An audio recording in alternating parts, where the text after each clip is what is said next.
Britain in the late 1980s and early 1990s felt a bit grey. The economy wasn't exactly booming for everyone. There was a sense of things being a bit stuck, a bit predictable. For young people, the options for a night out were often limited to the local pub with its sticky carpets and last orders bell, or a mainstream nightclub playing the same chart hits on a loop. It was all perfectly fine, I suppose, but it wasn't exactly thrilling. There was a quiet yearning for something different, something with a bit more energy, a bit more of a pulse. Something that felt like it belonged to them and not to their parents' generation. Then a new sound started to drift over from places like Chicago and Ibiza. It was called acid house. This wasn't music you could easily hum along to. It was strange, electronic, and built around a squelching hypnotic synthesizer called the Roland TB-303. It was repetitive, yes, but in a way that was mesmerizing. It felt futuristic and a little bit alien. This music didn't fit into the established boxes of pop or rock. It landed in a Britain that was thirsty for a change, and for a generation of kids looking for an escape, it was the perfect catalyst for a revolution that would happen not in the streets, but in forgotten fields and empty warehouses. The first parties were small. They weren't called raves just yet. They were just gatherings, often in unassuming London clubs or warehouses in the industrial outskirts. Promoters like Danny Rampling and Paul Oakenfold, having experienced the liberating atmosphere of Ibiza's open-air clubs, wanted to bring that feeling back home. They started nights like Shoom and Spectrum. These weren't just about the music, they were about a feeling. So, what exactly was a 90s rave? Well, you have to forget the idea of a purpose-built venue with a proper bar and clean toilets.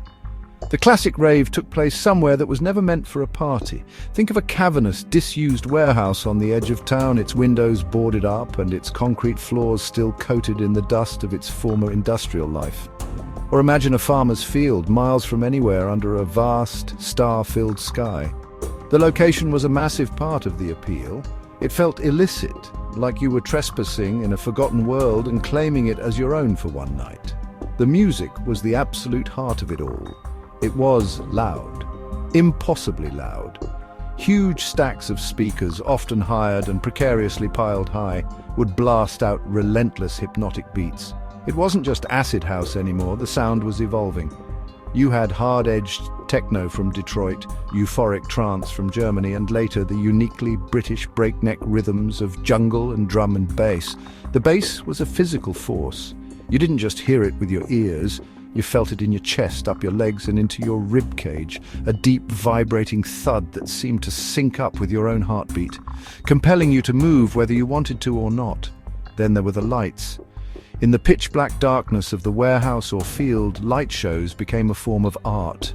Strobes would flash in frantic, disorienting bursts, freezing 1,000 dancing bodies into a series of fractured still images. Lasers, usually green or red, would slice through the artificial smoke that hung thick in the air, creating geometric patterns and tunnels of light above the crowd's heads. These weren't just for decoration. They were designed to be overwhelming, to contribute to a sense of sensory overload that helped you lose track of time and space, pulling you deeper into the collective experience. And finally, there was the crowd itself. It was a sea of people, thousands of them, all facing the DJ, who was more of a shaman than a simple record player.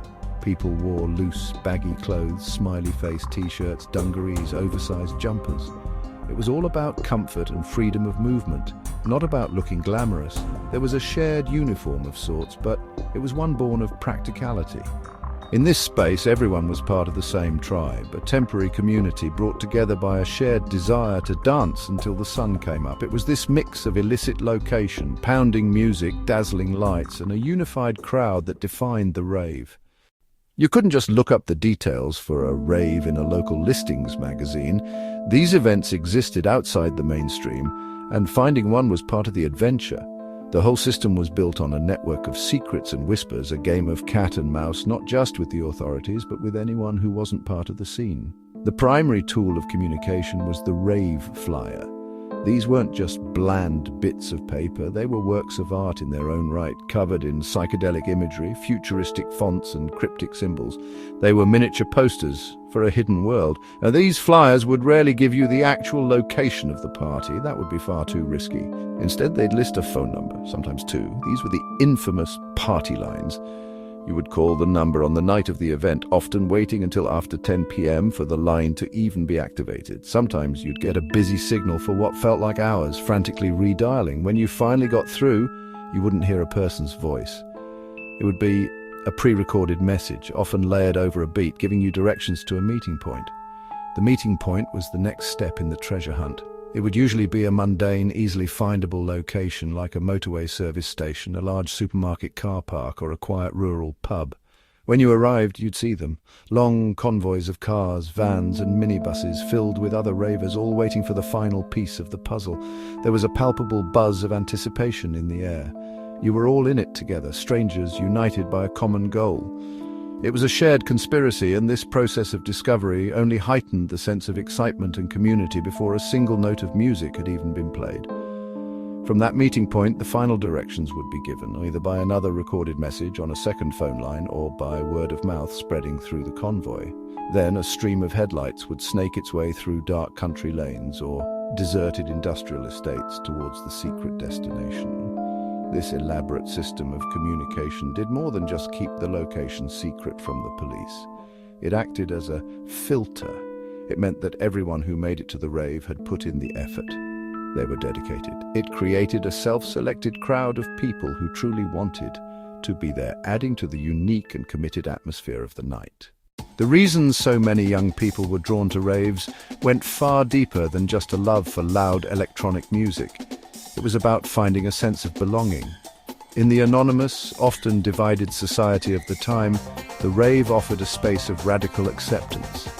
On the dance floor, it didn't matter what job you had, where you were from, or what you looked like. The usual social barriers just seemed to dissolve in the heat and the darkness. You could be a student dancing next to a bricklayer, an office worker next to someone unemployed, and honestly, nobody cared. The music was the great leveler. This created an atmosphere of incredible friendliness and unity, something that people started calling plur, peace, love, unity and respect. It sounds a bit naive now looking back, but at the time it felt profoundly real. Strangers would smile at each other, share their water and make sure people were okay. There was a genuine sense of looking out for one another. For many, it was the first time they had experienced such a large-scale gathering that wasn't marred by the aggression or territorialism that could sometimes surface in pubs and clubs. It felt like you had stumbled into a secret society where the only rule was to be good to each other. This feeling of togetherness was amplified by the shared experience of the rave itself. You had all followed the same cryptic clues to get there. You were all enduring the same basic conditions, the lack of proper facilities, the cold night air, the eventual exhaustion, and you were all mesmerized by the same relentless beat. This collective journey fostered a powerful bond. You weren't just individuals dancing in a crowd. You were part of a single, pulsating organism, moving and feeling as one. It was a powerful antidote to the alienation that many young people felt in their everyday lives. The freedom was absolute. There were no bouncers telling you how to behave, no dress codes to adhere to, and no closing time dictated by licensing laws. You could dance how you wanted, wear what you wanted, and stay until the sun came up and the music finally faded. This intoxicating sense of liberation was a huge part of the appeal. It was a temporary autonomous zone, a fleeting utopia where the normal rules of society were suspended.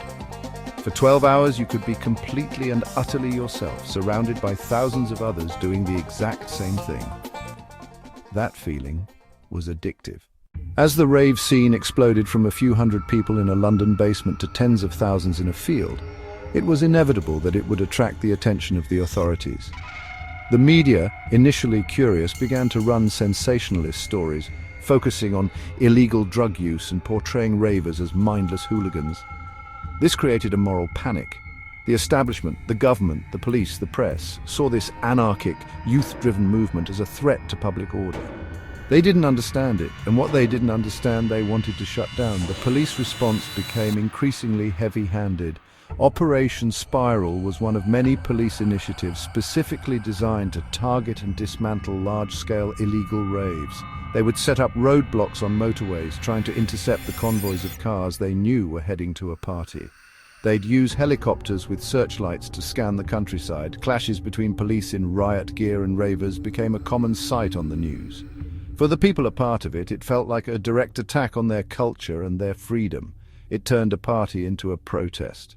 The government's response culminated in the Criminal Justice and Public Order Act of 1994. This piece of legislation was seen by many as a direct assault on the rave scene. It gave the police new powers to shut down unlicensed events and to stop people they suspected were on their way to one. Most notoriously, it included a section that defined the music played at raves. It described it as sounds wholly or predominantly characterized by the emission of a succession of repetitive beats.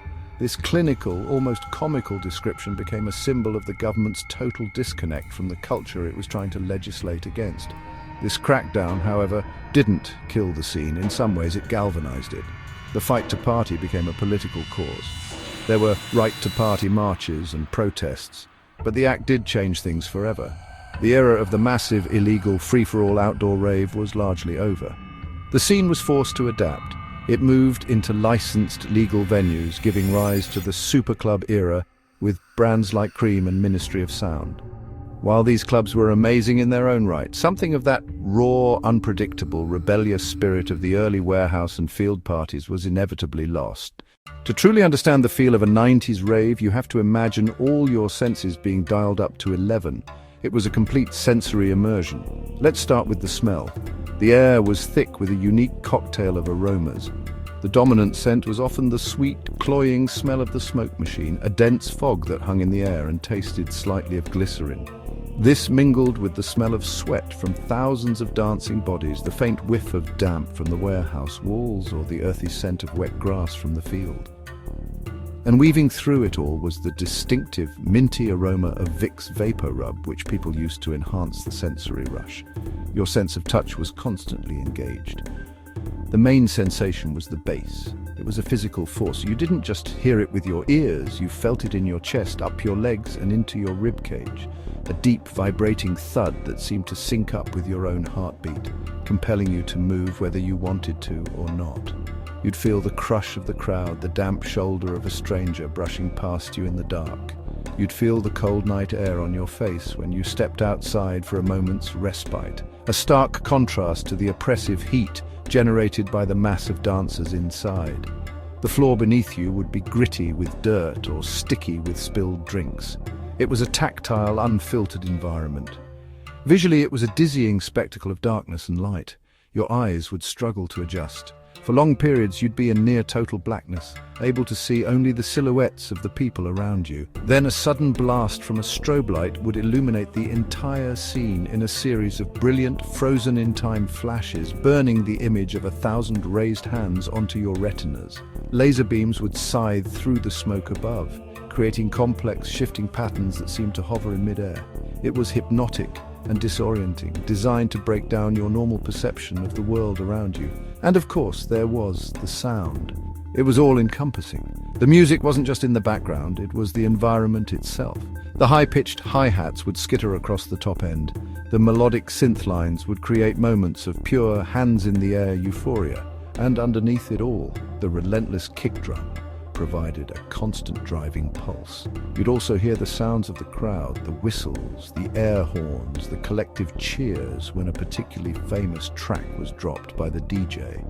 It was a symphony of man and machine, a wall of sound that was both overwhelming and incredibly unifying. The sun would eventually rise. The first rays of dawn would creep through a crack in the warehouse door or over the horizon of the field, signaling the end of the night. The music would soften, the lights would come up, and you'd see the reality of the space for the first time, a tired, smiling, disheveled crowd blinking in the morning light. The magic was over, but the feeling lingered.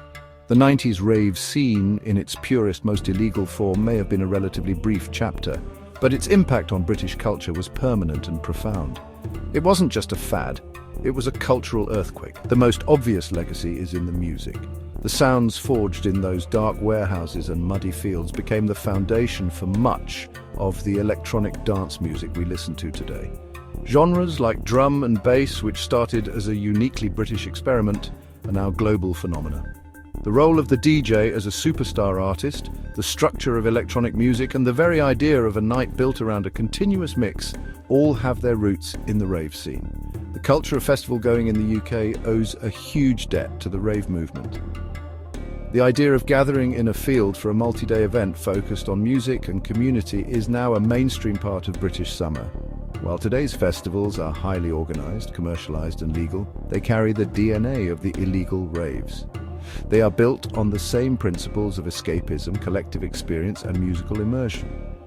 But perhaps the most important legacy is less tangible. It's in the spirit of unity and acceptance that the scene championed. For a generation of young people, raves provided a formative experience. They learned that it was possible to create your own culture, to build communities based on shared passion rather than social standing, and to find a sense of freedom and belonging outside the mainstream. That spirit, that memory of a time when thousands of strangers could come together in a field and share a moment of pure, unadulterated joy, is the true, lasting echo of the 90s rave. It changed the people who were there, and in doing so, it changed the UK forever.